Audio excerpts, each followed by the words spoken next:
Setani okuyomba n'obujja yabireeta oyo tusule empisa ze twambazibwa obutukuvu tutuuke mu ddembe. Abaluganda Mukama waffe yeebazibwe atusobozesezza ate okubanga tuzze okuyiga olunaku olwaleero awamu nga enteekateeka bulijjo bweri. Nebaza Mukama atusobozesezza okuŋŋaana buli kinoomu gyakuŋŋaanidde ate era nga temwerabidde nakubeera ku puroguramu yaffe eno nga bulijjo akawungeezi ku ssaawa ey'obunnabbi. Mulundi ogwedde tunaye twakoma mu kyokuyiga kyaffe eky'olunaku olwa buli sabbiiti akawungeezi. Tugenda kuba nga tweyongerayo nga tutandikira we twakoma mulundi oguwedde. Naye nga sinaba kutandika tujja kusooka tuweeyo okusaba oluvannyuma tujja kuba nga tugenda maaso ne puroguramu yaffe nga enteekateeka ya Katonda bw'eri. Katusabe. Katonda omulungi tukwebaza kuba tuli balamu okukumya olw'ekisa kyo n'okusaasirako otugabiridde byonna ebigwana obulamu bwaffe netabigwana naye olw'ekisa kyo kyatuwadde byonna era kyo tuleseewo olw'ekisa kyo tukusanga tukwegayirira otusaasire otusonyiwe obutadde watukivu mu maaso go bigambo mbikwana ebirowoozo. Tugenda kuyiga ekigambo kyo tusaba Mwoyo watulungamye atuyigirize tusobole okukola ebirungi mu bulamu bwaffe tukirire mu maaso go otwetolooza ekigo ekyo eky'amaanyi omukisa bagubeeramu naffe ne bonna abawuliza puroguramu neera bagiraba wa Yesu Kristo omukozi waffe. Amina.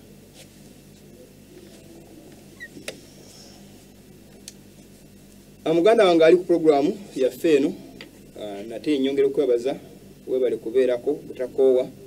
Tugenda kuba nga tutandika okuyiga kwaffe okulunaku olwaleero mpozi omulundi oguweddeyo twakoma tugenda okutandikira naye ng'era sijjalema bajjukizanga nti tuli ku bunnabbi buno obw'ensolo ez'emirundi ena ennya Daniel ze yalangirira ate era n'ekifaananyi kino eno yekutotolera obunnabbi bw'ekiseera kino kye tuliko kyova nti enjiri gye tusinga okubuulira ejjo ejja kulaba nga yeetoolera ku bintu ebifaananako bwe bityo kubanga bina byonna biri mu kiti kyekimu ebigambo bino bye tuyiga biri ku bunnabbi obwo time prophecy 2023 tunabbiyigako ntujja kubiyigako ate era n'obunnabbi buno obwa Daniel ensolo ez'ennya n'ekifaananyi ekibumbe ekyo nja kwongera okugaziwa ku kyokuyiga ekyo byonna bye tujja tuyiga ate emyaka 2023 nja kugiyigirizaako maaso eyo olw'ekisa kya Katonda. Tugenda kubanga olwali tufuna ku masimu mu ddakiika nga 3 ngenda kusaba ndowooza ebiga bino bifunzefunze mu ddakiika zino esooka entonotono yadde obudde bubadde tezikyawera essaawa nnamba nga tutera okubeerawo waneeno naye eddakiika esigaddeyo si nnyingi nnyo ate si ntono nnyo tusobola zikolesaamu ebintu byonna ne tuyiga n'okukwata amasimu. Leero njala kukuta amasimu tufune ku bibuuzo mu olunaku olwaleero era nga njesaba mweteeketeeka baagala okuba amasimu mukozese omukisa guno mubuuze ebibuuzo nga bwekyeyandibadde. Tugendagenda ku lutimbe tusooke tutandikire we twakoma ate tulyoke tweyongereyo n'ebyokuyiga byaffe nga bwe birina okutambula. Bw'oba ogenze ku lutimbe mpozi sijja kwerabira kubajjukiza 666 y'ensonga enkulu lwaki tubulira enjiri eno. Tulaba omulabi wa Kristo Antichrist nanyini namba 666 enamba nagiwabulirako wetegeeza omusigire omwana wa Katonda the vicar of the Son of God. Era omusigire oyo si mulala ye Papa. Etitle tugisanga mu nkofiira ya Papa erimu ekigambo Vicarious Fidei. Ekigambo ekimpozi kya Ecclesia yakiwandiika ti that title mwesangibwa Vicar of the Son of God omusigire omwana wa Katonda. That is blasphemy. Okuvoola kitegeeza okuvoola mwoyo omutukuvu kubanga Yesu Kristo yagamba nti ye musigire gwe yatulekera omwoyo omutukuvu era omulungamya so si nga oyinza okulaba abantu bannaffe. Naye katugende mu maaso tulaba ekibumbe ekyo tuze tukiyigako entakera tujja kubanga era tujjukanya bwejjukanya naye tuze tuyiga ekibumbe ekyo tuze tukiyigako era kye tuliko mu kisa kino ekisembayo bugere bwe 10 bwe tulabako era bugenda kubeera nga buli falinga kuba kabaka 10 amayembe 10 agakubikula essula 17 tujja kutuukayo maaso eyo batuli batuyize Mukama nga bali wekisa tulibituukako amayembe age 10 kubikula essula 17 tujja kuyiga ebintu byonna tubitegeere bakabaka batano abaagwa naye buno obonnabbi bonna nga tubuyiga ejjinja ligenda okufundikira ebyafaayo by'ensi eno era nga tuwulira we hear the footsteps of the coming of the son of man. Yesu Kristo akomawo ekiseera kyonna tuwulira ebyo ne bigenda maaso bitulambika nti Yesu Kristo akomawo twetaaga tweteeketeeke nga kaseera kakyaliwo. So bwe kityo ekifaananyi kino eno okubanga kikubwa ekifuuka ebisusunku ebyekyanda ne bikifuumuuka oba ne kifuuka ebisasiro bwe kityo kigenda okubeera oba yeyo enkomero y'ensi gye twolekedde ate era n'obwakabaka bw'ensi eno webuti obugenda okubeera nga busaanawo kubanga akaseera kabo katuuse. So tuli basemesidde abasigalawo abalindirizi ate abawakanya obulimba. Kivala nti leo tugenda kuyiga nga twayiga omundi ogwedde ku remnant ebyo byonna twajja tubirabako obutamanko bugenda maaso mu nsi obubonero bw'okujja kwa Mukama waffe tubulaba era nga busembedde. Mpozi tunaba tuvuddeyo ku screen katono nnyo tunjoke nyongera okubannyonnyolamuuko bwe tuba tuvuddeyo ku lutimbe katono nnyo ebigambo ebyo nange tubiraba tugalaba ensi bwetyo bwefaanana bwetyo bwetambula ebintu bingi tulaba ebigenda maaso mu nsi era ebikolebwa nga bitulambika nti akaseera kaweddeyo kuba byalagulwa kyobala mbagayiro here the footsteps ezaleolenga footsteps ye signs zetulaba obubonero tulaba bugenda maaso obusemberedde obw'amawanga obulambika nti ekiseera kiweddeyo. So embeera gye tulabako tulaba kawumpuli omusanvu tulaba ku lutimba awo twabirabako omulundi oguwedde naye era tugenda kubanga tutuuka ku kinyusi si kya kawumpuli musanvu wala tugenda kubanga tutuuka ku kinyusi ekya woman dragon and the remnant tuze tukiyigako ebbanga lyonna lyonna ndoza tujjukira ebigambo ebyo era nja kusaba tudde ku lutimbe tulabe ebigambo ebyo nga bwe biri. Woman, dragon and remnant. Mpozi tubiraba ebigambo twayigako ku sabbiiti kikulu nnyo twabiraba naye party twayiga party esooka leero party yakubiri naye katugenderaawo nti tugiise party esooka still kuba tetwagimala era naye eno yakuwa party yakubiri abanakisaa ku YouTube. This is the second part okubanga tugiraba n'abali mu kulaba manye nti tugenda ku kitundu kyakubiri. Tulaba remnant abasigalawo, woman omukazi ye kanisa twabiraba omulundi oguwedde and dragon n'ogusota. Omulundi oguwedde twalaba abasigalawo n'omulimu gwabwe ayakaka tugenda kubanga ne tulaba n'omukazi ekkanisa eyakatonda ey'amazima twabikoonako naye tugenda kulaba ogusota mbenga ngutuukako katono nnyo maaso awo kubanga kikulu nnyo okutuuka ku nsonga eyo ey'ogusota okubanga tuguyigako kubanga ensonga enkulu lwaki tugenda kuyiga ebyokuyiga bineeno. Naye katugende ku lutimbe Bayibuli egamba bweti mu kitabo kya Isaaya 5:8-12 Bayibuli egamba and they that shall be of thee. Mpozi tutasomye wali abasoose agambye and the dragon was wroth with the woman. Ogusota ne gusungwalira omukazi. Ogusota ye Setaani. Ogusota ne gusungwalira omukazi ne gugenda okwana omuzadde abasigalawo gwagenda okulwana n'abo abasigala ku musingi ogw'amazima abakwata ebiragiro bya Katonda abanyoledde ku kigambo kya Katonda era abalina okutegeeza kwa Yesu nti nga balina n'obujulirwa bwa Yesu Kristo, testimony of Jesus, nga imoyo w'obunabbi. Obujulirwa obwo babunywererako era babulira obubaka obwo kubanga ge mazima tebabutiiririra. Kyovula ntudda wano tubulira ebigambo bineeno si lwa kubanga ndi ffe abagezi ennyo naye kubanga tuyimira ku kigambo kya Katonda nga bwe kyawandiikibwa mu Bayibuli kubanga ge mazima ga Katonda agatuweebwa ekiseera kino ekisembayo kubanga tubulira eri ensi. So mbeera efaananako bwetyo tulina okubulira amazima gano kubanga akaseera ke tulimu ye kana akasembayo. Bwe tuyongera tulaba ebigambo bineeno nga bwe tuba tugenze mu maaso Bayibuli egambye mu Isaaya 5:8 abagenda abasigalawo the remnants twatubagako mundi oguwedde kangende maaso nabo ng'agamba nti and they that shall be of thee ababali baababo shall build the old west places bajja kuzimba ebifo ebyedde ebyayonoonebwa. Thou shall raise up the foundation of many generations bajja kuzza emisingi egy'emirembe emingi egiziikiddwa. Message y'amazima n'ebikolwa bya Katonda ebyaviibwako edda mu kiseera kino kitumu mu nsinza y'amakanisa ag'enjawulo ng'omusana ogw'amazima gwaviibwako. And thou shalt be called era oliyitibwa the repairer of the breach omuzibi ate addaabiriza oba aziba ebituli, the restorer of the path to dwell in azzaawo amakubo ag'edda ag'okutambuliramu oba ag'okutuulanga. Mpozi tujjukira abantu baffe balina amakubo batambuliranga amakubo ag'amazima oba ekkubo ery'amazima. Amakubo ag'amazima, God's 10 commandments, the paths amakubo ago tulina okukwata okulanga tutambula olugendo no kulutuusa. So amakubo ago tuliba restoringa.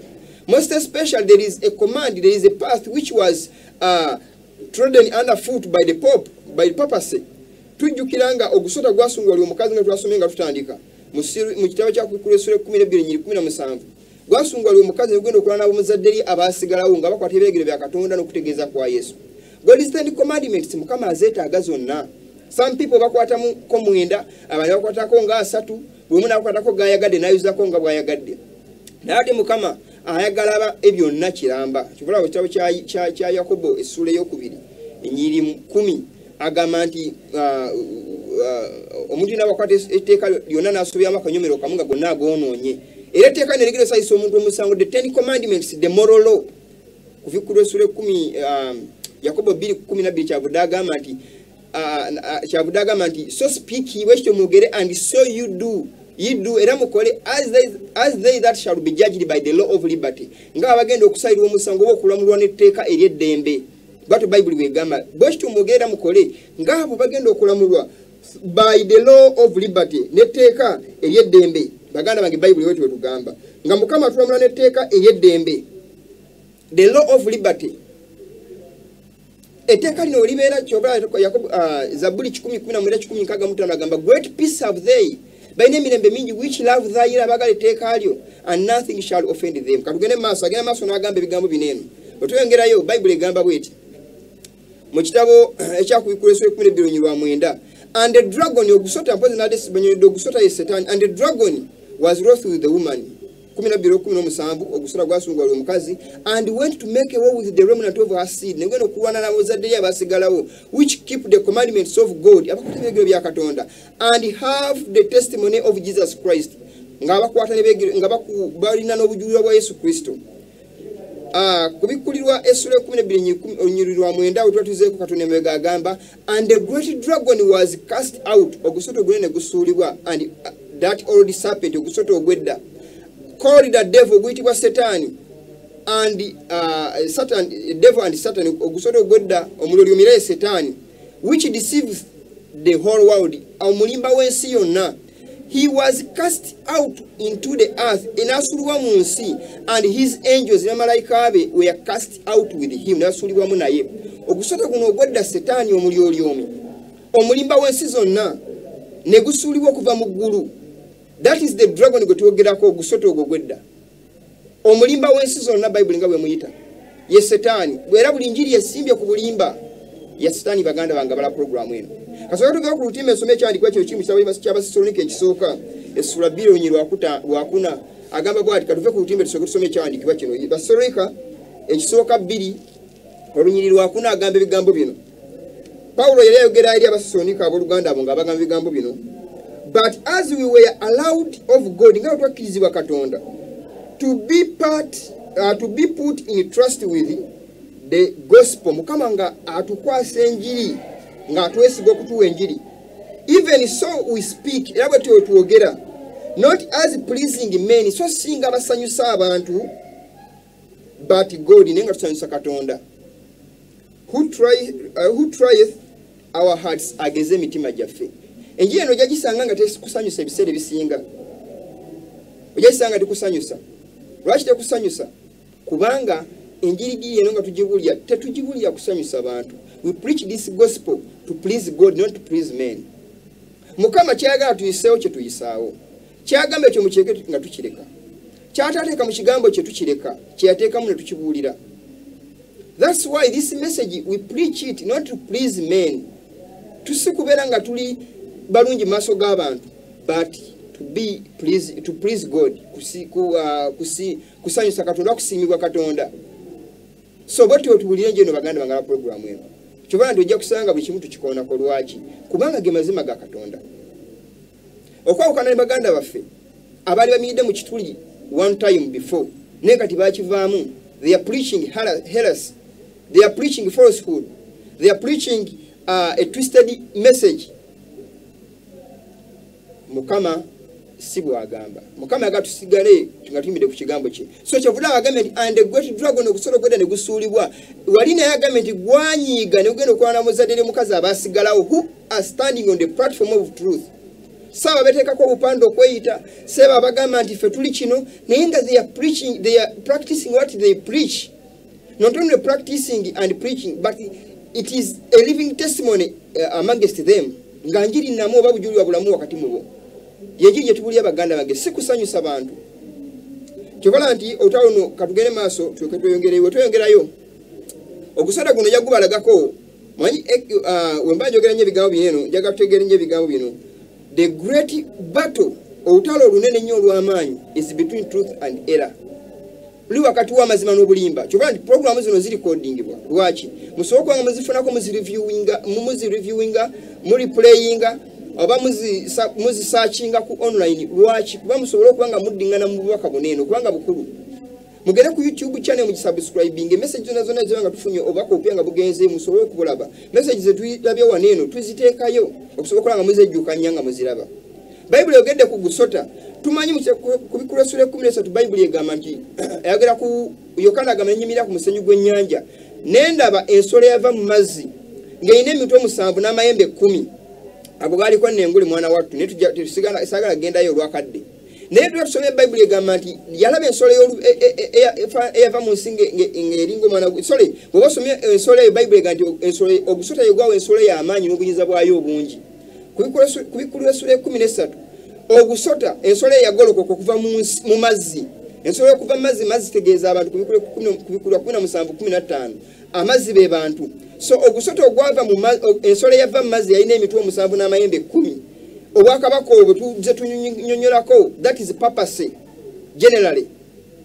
leadership emitwe 7 kitegeeza perfection kitegeeza papa bona kwa tulaba nti omutwe ogumu gwa kumutibwa kitundu ekyokufa yekuva ko papa mu 1798 mu sole ne buddawo 1929 awo ekitundu ne kiwona Bible nga bwe yaragula era mu New York Times amawulire gafulumanga bagamba the wound of many years has been healed Bible ga ekitundu ne kiwona so tulabanga ensolo eno yava mazzi ne Bible yekanjagadde mutegeereko nti ogusota yegwawo ensolo n'obwakabaka bwayo n'okufuga okungi on'obuyinza obungi ogusota ye Satan tumaze okugulaba the serpent that old serpent dragon the devil katude ku lutimbe tulabe ejamba provingako ekintu kimu ku bigawo bino twali tuyigako wano one time tulina ebigawo twalabako wano njagala tubidde ku lutimbe tubirabe twali tulaba programu eno ntozi tujjukira twagenda ngemba nnyonyodde ku nsole n'emitwe 7 katude ku lutimbe tulabe ebigambo ebyo bwe tudda ku lutimbe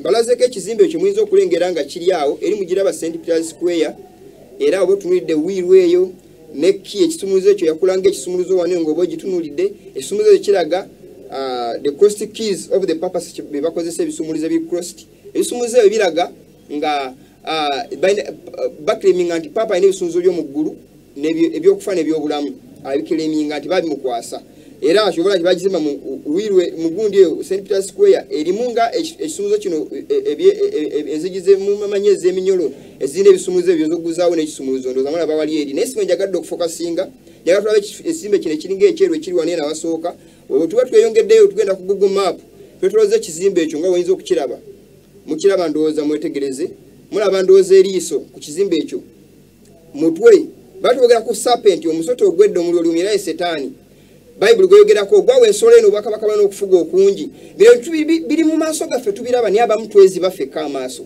abantu abalaba ebintu bino temutukoma kulaba bulabi niye mwetegerezenga ekizimbe kino kiri Vatican kyazimbwa okulana St. Peter's Square mukiraba ndoza kirina omutwe gugo kyebazimba mugulaba ndoza omutwe eryo liiso muliraba ndoza walika alako wekatambulira eryo liiso mulaba ndoza omutwe serpent head the old serpent the dragon mulaba Bible ganti ogusota egwajiwa obuyinza n'okufuga kwayo okungi this mulaba ndoza tuyingira mu kizimbe ekyo omulyango gwakyo ng'oyingira bwekyo kikutunulira serpent mulaba skero z'omusota ndoza wali waggulu ku mutwe mulaba ndoza n'amannyo eri akamwa mulaba n'amaaso ag'emirundi ebiri that is the serpent Bible gyogerako so abantu bayingira nga believing nti yes to controlling wa Satan bali omulabe Setaani abafuga era bali wansiwe kyobala nti batudde mu kizimbe ekyo ekya St. Peter's Square nga muzizo okukiraba mulaba ndoza amannyo wali eri akamwa skero z'omusota muziraba ndoza n'amaaso nga mugala gugo gumugala era gutunudde naye nga buno this is the proof that this kingdom of the papacy is serving the devil himself byega tuyogeza hatred oba kugeza ku attacking abantu gundi organizations no tubyogera okubalabula to open your eyes so that you may see the truth so tugenda maaso mwaza okubira ebigambo ebyo so yekyobula Bible egandi ogusota ogwedde omuliro lumira Setaani ogwo gwasuulibwa okuva mu ggulu ne bamalayika abago ne basuulibwa nagwo Setaani yali mu kulwanyisa amazima ga Katonda kivandi message eno jagadde tukwaterera amasimu lwaki abantu abasinga balina ebigambo ebikyamu byatupaintinga ambaga ntwajja kunoonya nsimbi okubulya message eno naye singa bwe kyali singa tuwulira enjiri esanyusa buli muntu awuliriza. So kyenjagadde rero tubuuze buli muntu abalina ebibuuzo babibuuze ku pulogulaamu eno, njaga tubibuuze mu ddakiika zino asatu ezigenda okuba nga zisembayo, tukozese obudde buno okubuuza ebibuuzo bino. Ogusota, omukazi, ate era n'abaasigalawo, the 3. Tulina mu kiseera kino ogusota ogwayigganya omukazi ekkanisa ya Katonda. Ogusota ogwo gulivuddeyo openly nga tumaze okulaba nga gulwana n'abantu ba Katonda, naye guyise mabega, guyise wala ne gwataakinga omusana gwa Katonda, gukozesa ebibiina ebiraga nti biri ku mazima, naye ebibiina ebyo nga bivujjirirwa Setaani mu magezi, mu by'omwoyo nga biyigiriza kuba byavadda ku nkola za Katonda. Era si kye kyokka nga n'enkola zaabwe ziwakanya Katonda openly. Naye bw'ojja Bayibuli okwogera ku bigambo ebyo bakulabanga gwe mulabe w'amazima agoogerwa. Naye ng'ate muganda wange alaba pulogulaamu eno twogera ebigambo proofs zonna zemulaba tuziraga ku lutimbe ne muziraba. Kyokka twalano njagadde abantu bayizo nga bakitekwata ku masimu, njagadde tukwate era amasimu tuwulirize ebibuuzo byabo abaagala okubuuza. Buli omuntu abuuze ekibuuzo kye ayanukulwe olw'ekisa kya Katonda nga bwe tulaba. Abanasobola okukozesa essimu, njasaba bateeke ennamba y'essimu ku lutimbe musobole okulaba ebigambo bino eno nga bwe birina okubeera. Njasaba bateeke ennamba ya studio tukwate amasimu mu ddakiika ezinabasigaddeyo mbe nga njogerako wamu nammwe abaagala okubuuza ebibuuzo mubuuze ebibuuzo. Temugenda kuba ku nnamba eyo gye mulaba ku lutimbe, sijja kuba tekwatibwa, naye tujja kuba tukozesa ennamba eya studio ennyini tetugenda okukozesa tuwulirize amaloboozi ayo n'ebigambo eby'okuvuma n'ebiringa ebyo totabaana kukuba ssimu kubanga tegenda kukwatibwa oba ejja kuggyibwako. So tuyagala tubeera abantu ab'empisa abanakukuba amasimu nga tubuuza ebintu ebirina amakulu era n'amagezi ebirimu omwoyo wa Katonda. So nga tugenda maaso nga tulinda abakuba amasimu tujja genda ku lutimbe Katonda nyombeko kyemba tesomako ekirala Katonda nga tulindira abakubi b'amasimu n'okusala ennamba eyo. Tudda ku lutimbe Bayibuli egamba mu Bakolinso ekyokubiri 11:2 Mukama lwaki anyigidde ebibiina bino, lwaki message eno ebuulirwa nga enenya. Mukama agamba for I am jealous over you, kubanga nina obujja ku mmwe. Paulo agamba for I am jealous over you, nina obujja ku mmwe nga twogera ku kigambo mukazi. Twogedde ku gusota tugulabye Setaani. Mbaye nina obujja ku mmwe. Obujja bwa Katonda, godly jealous.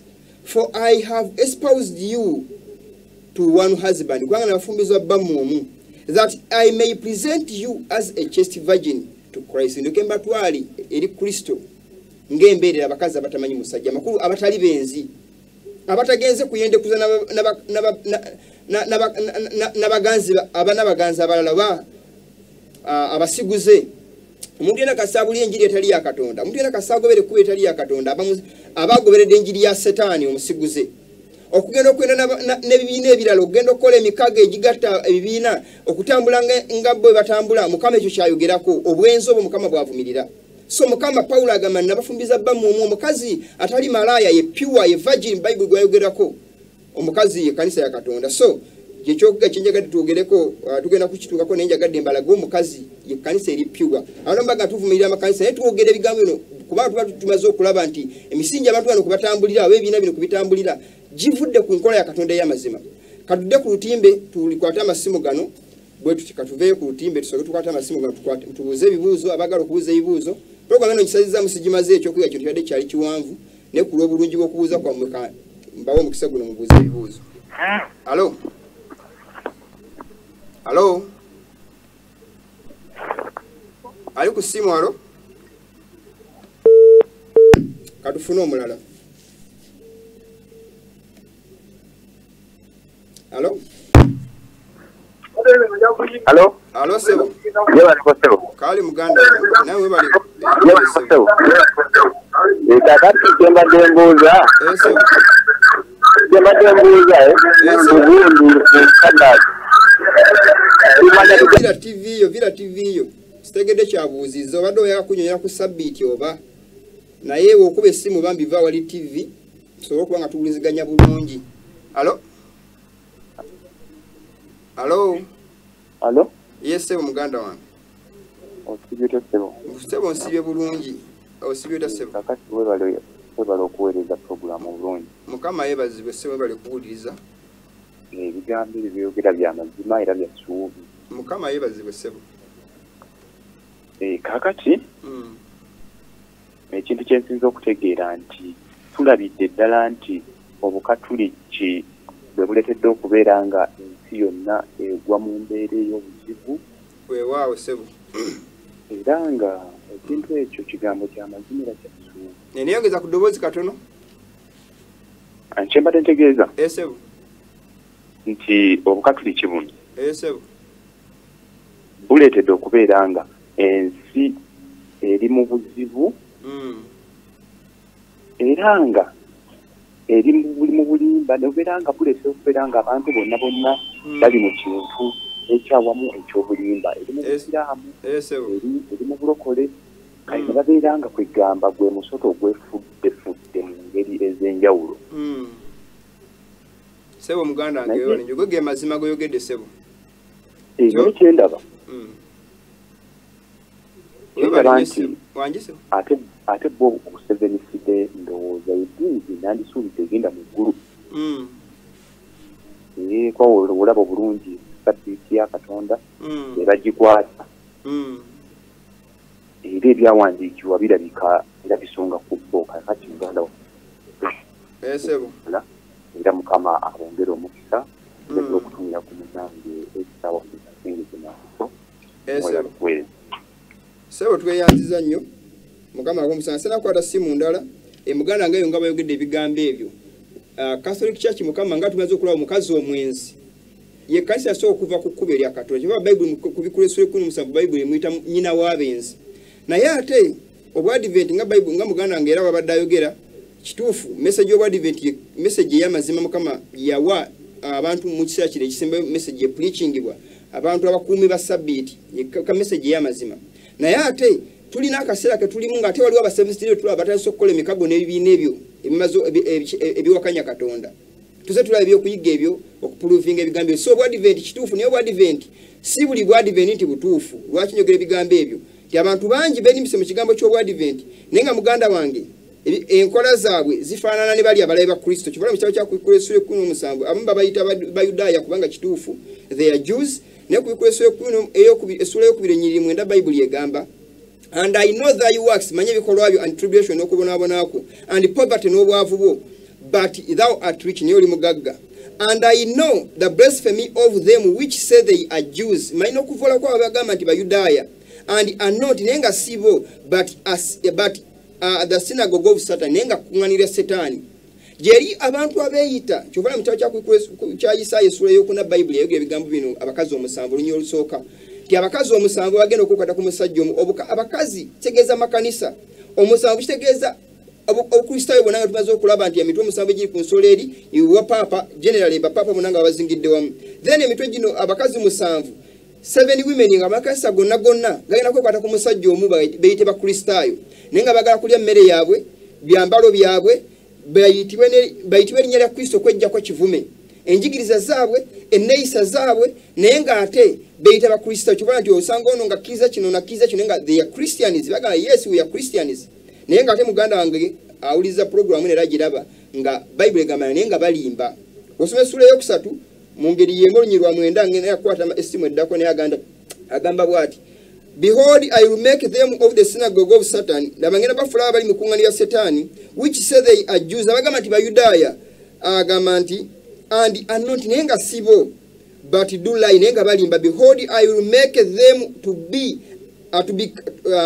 them to come and worship before thy feet ibaita okusiza nsi w'ebigere ebyo and to know that I have loved thee ndibamanyisa nti nakwagala abantu abuli enjiri y'amazima bakyayibwa babayita abasukkiriza simanya abaagwa nekibafuula okuba baagwa nti kubanga bava ku kibiina bo kibamanyi nti ekkanisa ya Katonda kibiina n'amannya ga bibiina teri linnya litwala muntu mu ggulu baganda bange message y'amazima litwala abantu mu ggulu obubaka obutuufu obutwala abantu mu ggulu ogobera Kristo n'ekigambo kye nga bwe kigamba Yesu Kristo yagamba if you love me keep my commandments. If you say that you love Christ and you obey not his commandments, you are a liar and the truth of God is not in you. So okwata ebiragiro bya Katonda is the proof that you obey and you love and you believe in Jesus Christ. But if your works are contrary to God's law and God's will, you are a liar. Katugende katudde ku masimu twongere tukwate estimu endala mukadde era kana kakyaliye ali ku simu. Alo alo Yemugo ya Alan. Sebo Yemugo sanso okuwuliza Sebo. Yembadde mbuuza. Sebo amateeka akatonde 10 Sebo n'ebiragiro kiriwo ekisinga kuba ennyo ky'omugaso ennyo nkwata amateeka 10 biragiro mugenda mugulu. Webale nnyo Sebo ekibuuzo ekyo kanyano kulenga sinafuna ansa ndala baganda ye mutegere ekigambo kino. Amateeka gali mu biti bina. We have the ceremonial law, we have the moral law, the health law and the civil law. Moral law ye biragire 10 bitibwa commandments in mugundi mu plural. Nayenga it is one commandment nga ogamba constitution ya Uganda eriemu na erimu obuwayiro. That is the constitution. God is law, the 10 commandments. Ye constitution ye erimu ebiragiro 10. Ebiragiro bira wansi wa teeka. So wagamba laws awegera ku mateeka g'ebiti ebina the ceremonial, civil, moral and health laws.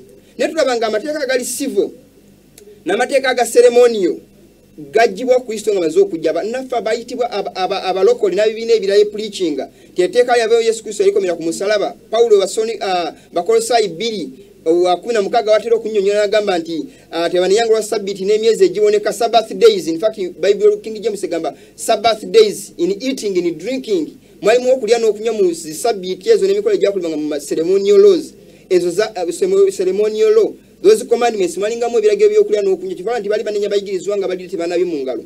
Yesu n'abagamba nti omuntu ekingira munda tekyonoona okulya nga tonayo mu ngalo tekifuula atali mutuukirivu.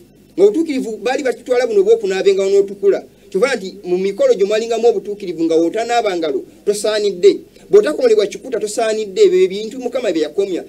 Bakolosayi 2:16 paka 17 n'essuula eyo nkulu nnyo. Essuula eyogera ku ceremonial law, not the moral law, the 10 commandments. 10 commandments Yesu Kristo ayogedde mu kitabo kya Yakobo 2:10 n'agamba nti if you keep the whole law and yet offend in one point, you are guilty of the whole law. Bw'okwata teeka lyonna n'osobye mu kanyomero kamu muganda nge byonna ng'obyonoonye obanga obirinyiridde oba toli qualified kubeera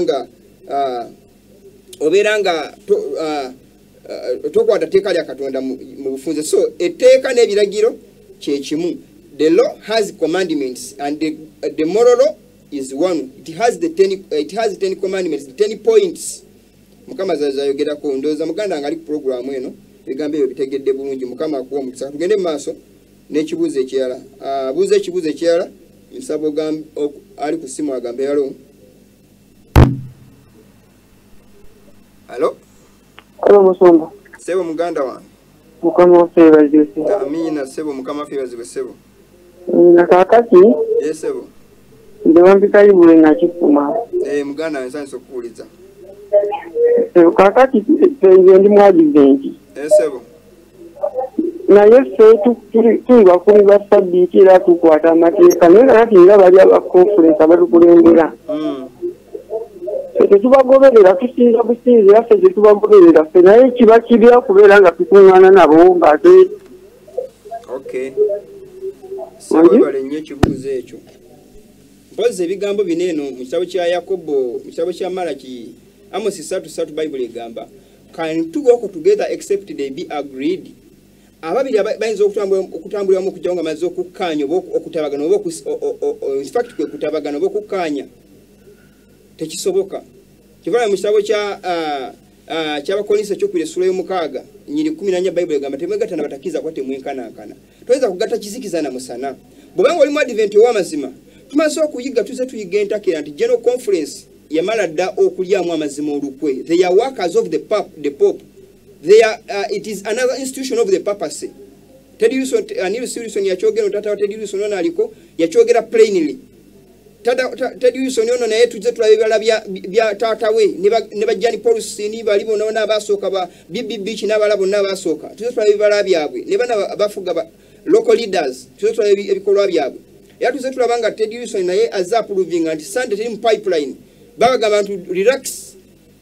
Temubi ezo rumors nenga tuze tulaba signs nga zigenda maaso eziproving ekyo nti kituufu. So muganda wange okungana n'abantu abakya believing mu general conference era nga kyatwalibwa general conference zenga kyogera entakera obeera oli wamu n'abalabe ba Kristo n'abalabe b'amazima ga Katonda. This is a new movement which was prophesied before.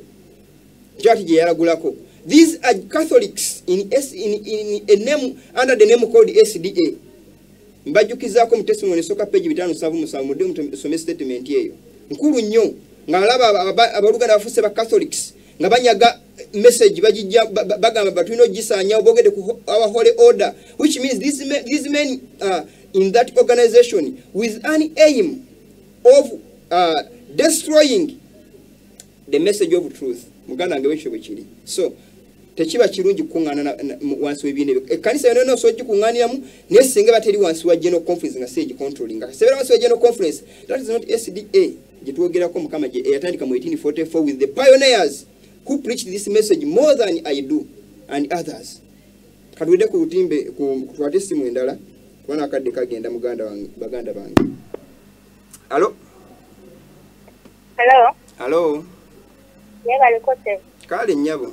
Webale kulaba. Siwa hande ngeno kubentebe. Ani?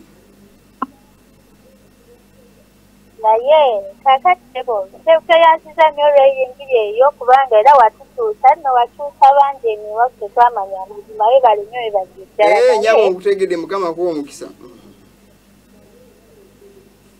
Bakubanti beku bantu bakude tugamba ko tebatukiriza amu nese gatatu amanya amazima. Bami mukama yebaze. Enyabo.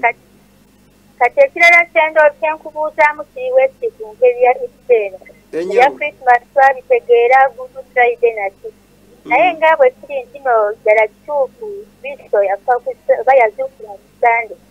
Olunaku olw'okulukiza kiri mu ngeri kubanga waba yazuukira. Ne tunazuukira mbafune n'ebibi byaffe ne bigira.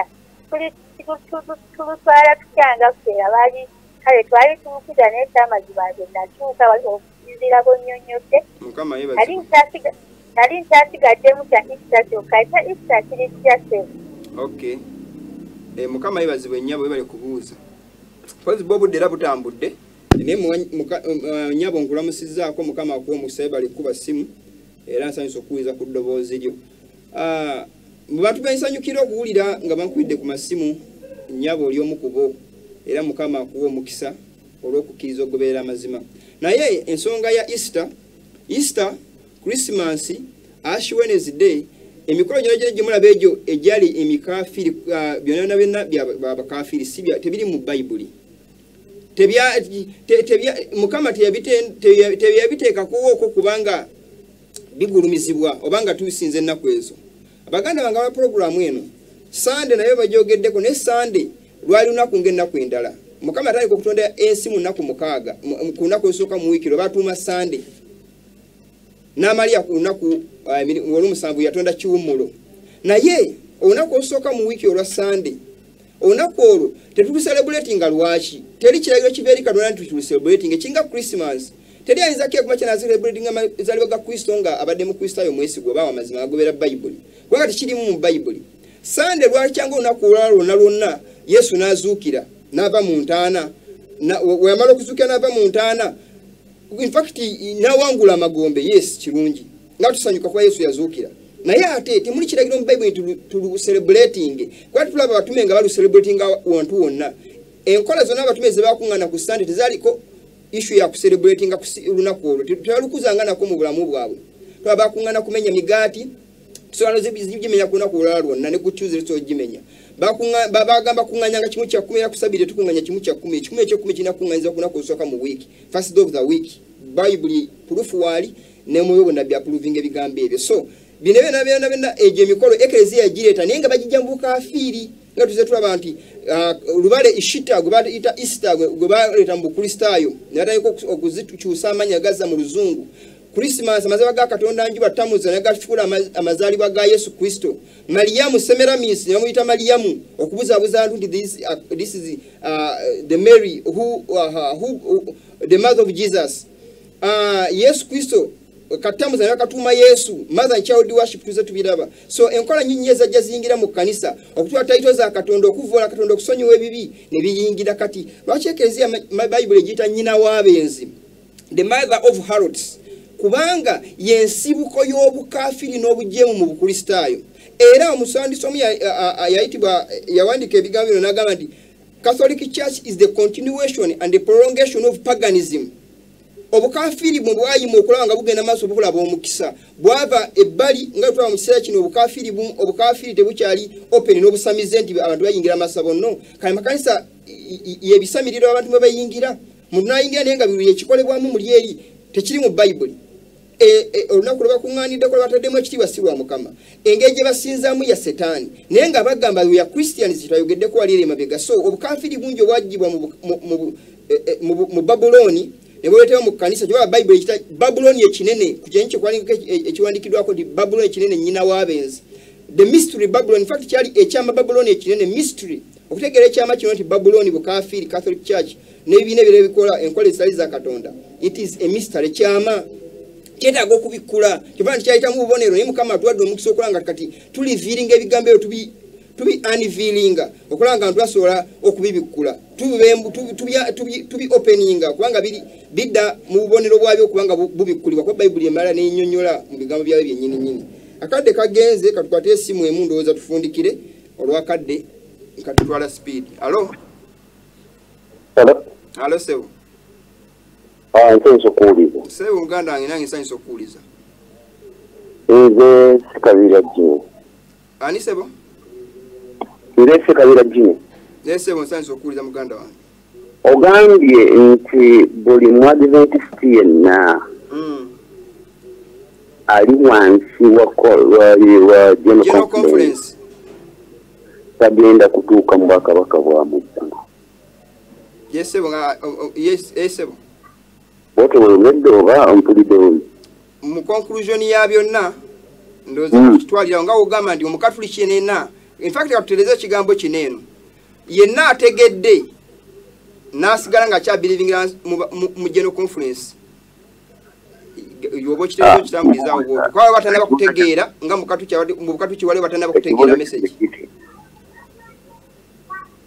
genda maso sebo ekibuzo kyange kiri nti omuntu waliwo engeri yonna ey'okumanya nti bano bebateekeddwa oba muntu yenna akkiriza Kristo yagenda okutuuka mu Bwakabaka obw'omu webale nnyo sebo kubuuza kanyanuko ekibuuzo kyogendo semba olwakadde katukomaawo abuuza ekibuuzo nti waliwo abantu ekibwe n'ekiteeketeeke nedda tekiriiyo kyovudaba nti nennuwa we yali ng'afuluma mu nsi ng'ayingira mu lyato si bonna abayingira mu lyato nti bali qualified maaso ga Katonda tulaba omwana eyalingiza kitaawe n'akolimirwa ku baana bannuwa yali kaamu ndowooza yajja n'alingiza kitaawe n'aseka tekyali kikolwa kirungi Luti yasomoka Sodoma n'afuluma n'agenda ebweru wa Sodoma n'adduka n'agenda naye Bible etulaba nga etulaga nti abawala ba Luti bagenda bamanya ne beebaka ne kitaawe ne bazaala abaana naye nga baava mu Sodoma mu y'omuzizo abomination naye nga bafuluma ne Sodoma gye baalaga so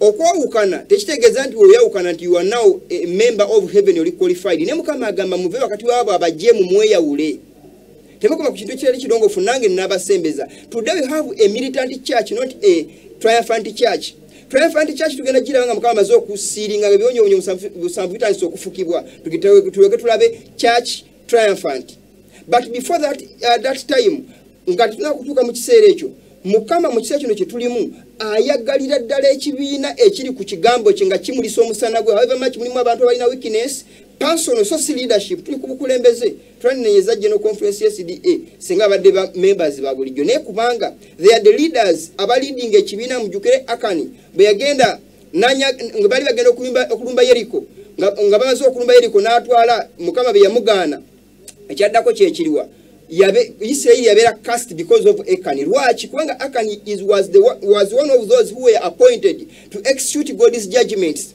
So omuntu yena kasanga ali appointed okubeera nga leader of the organization of the church. Buli mistake gyakola, buli bunafu, buli makuba makyamu gatambuliramu Mukama abalira ekkanisa eyo omusango babalira organization omusango. Kyova nti Bible egamba okulonda abakadde nga bamaze okubeekenneenya nga kyakulabirako abaana babe balungi amakulu nti obukulembeze bino okubanga wekennenyezibwa kubanga obukulembeze abakulembeze mu Isirayiri batwalanga Isirayiri okukisamira okuva Katonda.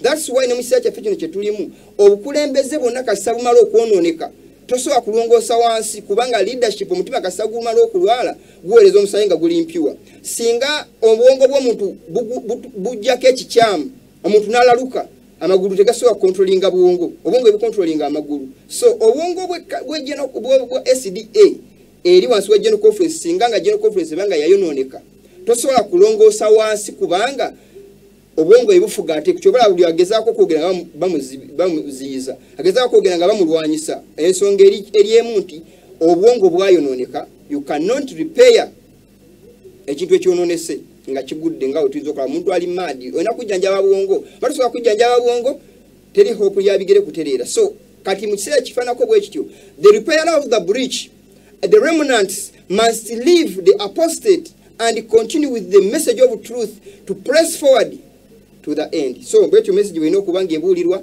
okwawukana n'abatakkiriza Mukama bw'atugamba kiragiro kiva eri Katonda. Baganda bange obudde bumpeddeko njagadde mberekereze olwakadde abakuba amasimu nabadde namba y'okukubisaako naye nga tusemberedde okufundikira tugenda kukwata esimu ndowooza esimu tukwata esimu si nnyingi nnyo kubanga mu dakika zino tusigazaayo zitali nnyingi nnyo katukwata amasimu ali ku simu alo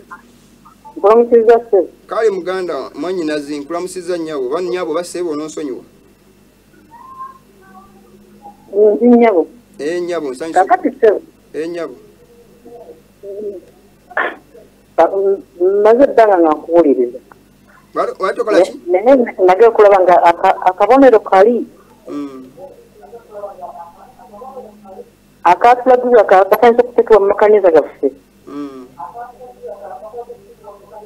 tegafuuse ekizibu kakati tukoze tutya kubanga nsomye endaba tuze tukyamba nange ndi mu adiventi